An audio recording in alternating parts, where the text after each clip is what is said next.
Hey everyone, welcome back to this video, and you may be asking, why am I now just talking about Miles Morales, even though you very obviously love Spider-Man?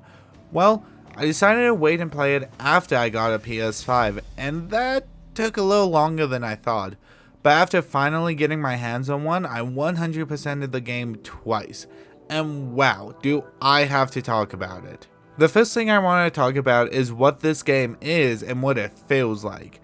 And that is a DLC. It's very apparent from the size and some of the choices they make. For example, they barely have two types of tokens to unlock stuff with.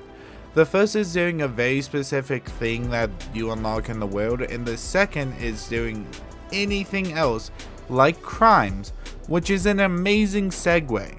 Crimes are so meh in this game.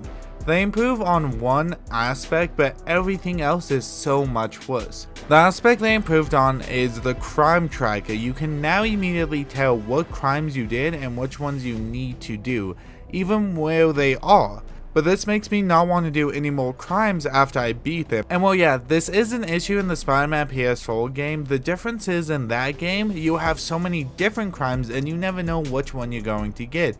So doing them, you almost get a unique experience every time instead of the same experience you know you're gonna get. Not only that, but you can basically do any crime at any time, so you don't feel like you are progressing, but instead doing the same thing over and over again. Look at it this way, in the original PS4 game, there were 160 crimes throughout the game that you'll unlock over time, and in Miles, there are 11. And that's it. But it does offer more than just crimes, like training missions with Spider-Man, and while I don't know how to feel about the holograms and stuff, which is why the best mission in the game is the first one, having both of them take down Rhino rampaging through the city is awesome and shows us what the next game will most likely look like. I really don't have anything bad to say about this. Even when Miles got his powers, it was a cool moment. And yeah, let's talk about his powers, because they are so cool in concept. Being able to basically falcon punch people, turn invisible, and do other things sounds awesome. But sadly, I do have two big problems. First off, the Venom is so powerful and makes challenges a cakewalk, and the invisibility is useless. I understand, and I know that invisibility is one of his main powers, but if you are already sneaking around, it's pointless to be invisible. And if you are not sneaking around, it's kind of pointless to be invisible. To be fair, maybe I was just using it wrong, but I also was playing on the hardest difficulties and never found myself using it for anything besides the extra Venom. Because once again, Venom is so overpowered. Okay. The last thing I want to talk about before the story is the suit, because the idea of unlocking suits carries over from the PS4, and I love that, but I don't really care for most of the suits, and I know this is strictly personal preference, but they do possibly have the best suit in any Spider-Man game, and that's the cat suit. You can have a cat on your back that will help you fight crime, and oh my god, this is just amazing. The only bad thing I have to say about this suit is it's one of the last suits you unlock, but besides that, it's top tier, 10 out of 10. Okay, so now the story. I really liked it as a whole, however, it's so small, like, every time you feel like they are setting up for a twist later on, it just happens immediately. Like, look at meeting your uncle again. You help him as Spider-Man, and after he's like, oh, it's nice to see you, Miles, which the entire time I was thinking, I can't wait to see how he finds out, and nothing happens with it.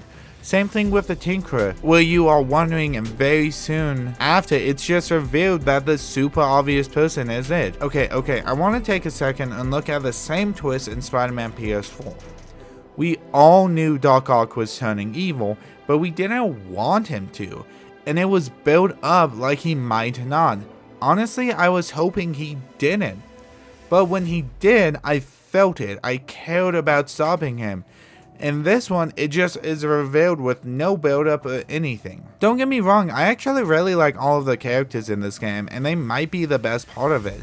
In fact, my second favorite costume comes from a character.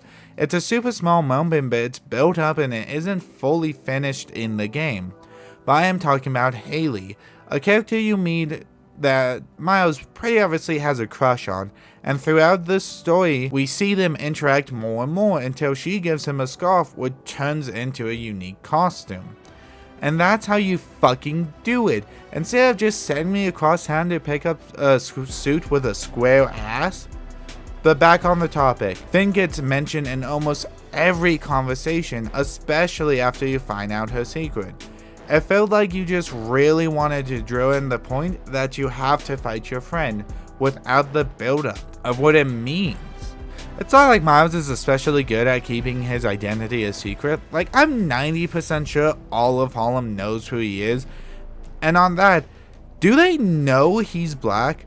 Like, after doing all the special missions, you get a new suit under the Black Lives Matter mural. Okay, whatever, you know, good callback to the character. And they say that they are happy to have a Spider-Man like him. So, like, they know, right? So with all of that, what do I think of the game? Well, it's really small and you can feel it. So is it a good game? Well, yeah, it's really good in fact. And it has some amazing moments. I'm not going to spoil it, but after you do everything, you can search for some postcards that your father left you. And at the end of the mission, it almost made me cry. It was that emotional. But is it better than the PS4? Well, no, it's just missing a little too much to be better. It's an amazing time, and if you liked Spider-Man for the PS4, please pick this game up and play it. You will not be disappointed. So in the end, I think this game is worth it, and the high points are extremely high, but the low points are very obviously low. But with all of that, I am done ranting. So thank you all for watching this video, and I will see you next time. Bye!